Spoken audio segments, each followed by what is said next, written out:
kuponat me të cilët do të mbështeten familjet në nevojë, dihet se arsimi universitar është kompetencë parauniversitar është kompetencë e komunave. Dhe për të u adresuar në plotëni çështja e qerdheve, është dashur të ketë një bashkëpunim më të mirë mes komunave dhe qeverisë Republikës së Kosovës. Unë vetë disa herë i kam drejtuar zyrtarisht pyetje Ministrisë së Arsimit dhe Divizionit për Infrastrukturë lidhur me kërkesën e komunave për të ndërtuar qerdhe. Buxheti ka qenë i ndarë e randen. Kjo është përgjegjësia e qeverisë Republikës Kosovës, ndarja e mjeteve, ndërkohë që procedurat e tjera, kërkesa do duhet vinin nga komunat. E nuk është që nuk ka pas nevoja për qerdhe në komunat e Republikës Kosovës.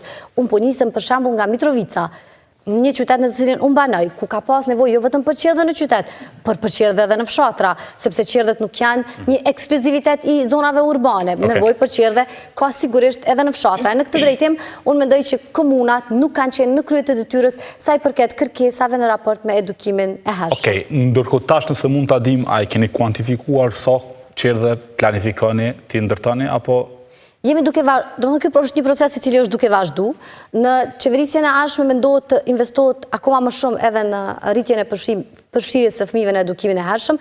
Një risi e cila do të jetë në qeverisjen e ardhshme do të jetë kuponat me të cilët do të mbështeten familjet në nevojë, në kuadër të cilave familjet të cilat do të kenë fëmijë të cilët do të përfshihen në edukimin në fëmijërinë e hershëm, do t'ju mbulohen shpenzimet me anë të kuponave nga ana e Ministrisë së Arsimit. Në qerdhe private? Edhe në qerdhe private, edhe në institucione private. Pra, kjo do të jetë një iniciativë të cilën do ta ndërmarrim ne si qeveri, me fokus përfshirjen e të gjithë fëmijëve në institucione shkollore. Vetëm për të qenë krejtësisht korrekte, pasi që miratohet ligji, ne kemi lënë një afat në ligjin për edukimin në fëmijërinë e hershme, në kuadër të cilit duhet të përgatiten edhe të gjitha aktet përcjellëse të ligjit, pra udhëzimet administrative, të cilat rregullojnë kritere specifike, e të cilat nuk mund të përfshihen gjithmonë në ligj, sepse sigurisht që ka dhe akte nën ligjore të cilat i rregullojnë pjesës të caktuara të funksionimit të ligjit.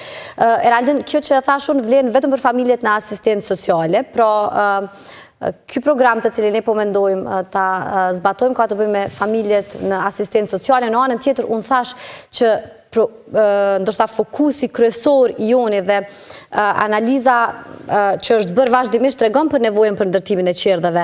Edhe mendoj që qeveria e Republikës Kosovës e ka dhënë, si më thënë, zotimin e vet kur i ka nda mjetet, dhe madje nuk është zotim, është një obligim të cilin e ka marrë përsipër kur i ka nda mjetet në buxhet për ndërtimin e qerdheve. Pra ne nuk kemi heq dorë nga ndërtimi i qerdheve publike. Ky është një projekt i cili sigurisht që do të vazhdoj, por në rastet kur ka familje të cilat janë asistencë sociale dhe do të dërgojnë fëmin e tyre në qerdhe publike. Mos ad hoc derisa të ndërtohen qerdhe tjera, apo veç ta kuptoj më drejt politiken, cila është? Se nga vetë vendosja befasohem të marrë kështu si ide, me thënë drejten. Ndoshta ju nga PDK ose tjerat, sepse ju gjithmonë e keni shty idenë e qerdhe me bazë komunitet, absolutisht, dhe vazhdojmë ta shtyjmë përpara këtë ide. Domethënë për neve është jashtëzakonisht e rëndësishme, prandaj edhe kemi insistuar që të ketë ligji të jetë shumë precez në raport me obligimet të cilat i kanë institucionet në raport me përfshirjen e fëmijëve në këto institucione.